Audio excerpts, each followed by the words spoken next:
I just want to throw on one more log onto the fire, if I could. Leading up to today, I got a fair number of emails from different people, and I have no idea whether of the 23 that we say we have online at the moment, whether they're still whether they're out there online or not. But two different people who both asked me not to use their names. So they're still employed, in other words, wondered basically, and it follows from your question about the agreements, they're still employed in this area, I guess is a safe way for me to say that without identifying them. So they wondered what happens, like there's no provincial body or overarching structure of any sort that's going to support these local processes. On one level, they were feeling like, well, okay, we can just do what we can at the local level, like we'll continue to work as best we can without the province. But is that possible? I mean, the agreements, as you say, included the province as a partner. Now the province is pulled away. Can all these local agreements keep going? Like, presumably there's a certain amount of goodwill that's been built up in relationships between the local Aboriginal representatives, be they First Nation or Métis locals or whatever they were, and the employers and the local training institutions, whoever was at the table other than the province, they're still there. So can that goodwill carry on in some way, and can local folks still work on agreements? Can there still be progress without some provincial support? That was basically the question I got in advance that I wanted to put to this group. I thought the answer to the question was yes. You can always carry on local initiatives, but maybe that's too simple an answer. Did you want to address it? I'm just looking because in the back of some research that my researcher has done, she's got listed a number of the agreements that have the representative workforce in them, and all of them are between the employer and the union. Mm-hmm. It doesn't, when it gets into the collective agreement, they don't name the provincial government. So the employers have a responsibility now to carry on the program. But these other agreements, I guess I'm thinking of the ones that included school boards and the cities, municipalities. There was a whole, hundreds of agreements, right? I mean, do those agreements just wither on the vine and be changed from grapes into raisins, or what happens to those agreements? Can they live? Victoria's shaking her head saying no. You don't think so? Hi, my name is Victoria, and Victoria Gubbles. And for those who know me, I've been involved in building the representative workforce along with Wayne and Doreen for many years. And so those agreements, Larry, were really the linchpin of when you asked earlier what kind of partnerships were we forming. That list that you had there, those partnerships, those formal agreements included all of that. Mm-hmm. That's why we said they were holistic, because they helped us to network. One of the key goals of those agreements was to bring together First Nations and Métis people with employers and unions and other stakeholders to build relationships and collaborate on solutions, because we haven't been able to do that. And so that's why those formal agreements were signed, to allow us the venue and a tool that would set the agenda to do that. But now that the provincial government has said those agreements are null and void, those agreements are null and void. So what we're looking at is a new process, that those employers can build partnerships.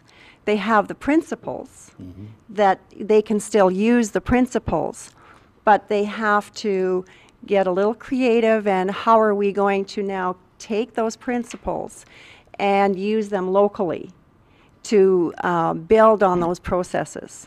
So there is some templates out there. And it's a matter of commitment and leadership that somebody else mentioned. You know, leadership is key. Employers who want to hire Aboriginal people, or people who want to get involved in this province as Dr. Eberhampton's said, you know, this is, Saskatchewan is, how did you, what was the word, how was the terminology again? His was, what's the question? No. No. He said Saskatchewan works when we all work. Saskatchewan works when we all work. Oh, and that that's one, okay. that's exactly what those partnerships were, putting us all to work. They were putting us all to work. They were all, they were giving us each our role and then helping us to do it piecemeal. You know, each party has a role to play. So we can still do that, but it will take the leadership and the commitment from the employers who still have those agreements. And some employers, like Saskatoon Health Region recently, who still committed to a representative workforce, good for them because they're moving forward. Yeah. So. Okay, Wayne? I just was reading the paper that you handed out on for CUPE and the unions, and I just want to read the first sentence because well, let me read it. A more well-known strategy for creating representative workplaces is an employment equity plan. Employment equity plan, or an equity plan, as recently renamed by the Human Rights Commission. When we sat with CUPE, the other unions in healthcare, or any of the partners that had a collective agreement, I don't know how this got in here again, but we did not agree to equity as the process for achieving our goals. And we did not want it monitored by the human rights because they've never taken to task any of the people that have signed on to these agreements. And what we said was, who will monitor it is each of us. And we'll figure out our own penalties of what you agree to and you don't do. We'll have to figure out how we deal with compliance. But we weren't going back to these individual strategies where an individual company gets a fine for discriminating after the fact against an Aboriginal person.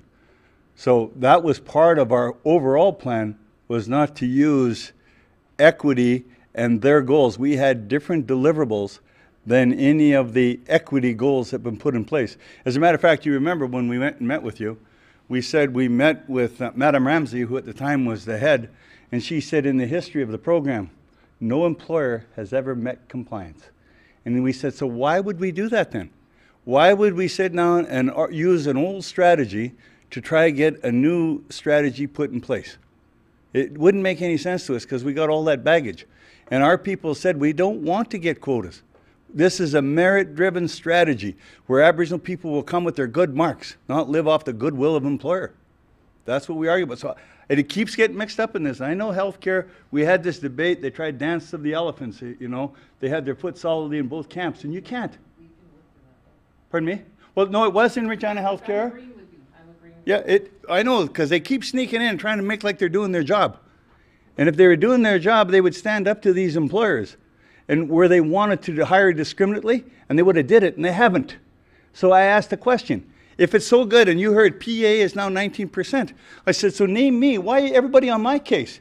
Name me one workplace where this has actually happened where it's successful, since Judge Abella announced this program. Name me one barrier that's been removed, just one. And if it is, we're not stupid, I'll use it. But if it isn't, we've got a responsibility to get up and ask for change. Ask for change.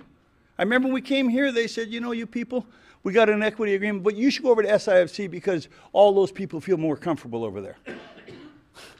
You know, not knowing that it was First Nation specific, its scope was maybe 40. What does that do for the rest of us? 142,000 of us, where are we to go? I'll get a change. Well, that would be good. That would be good. Good luck.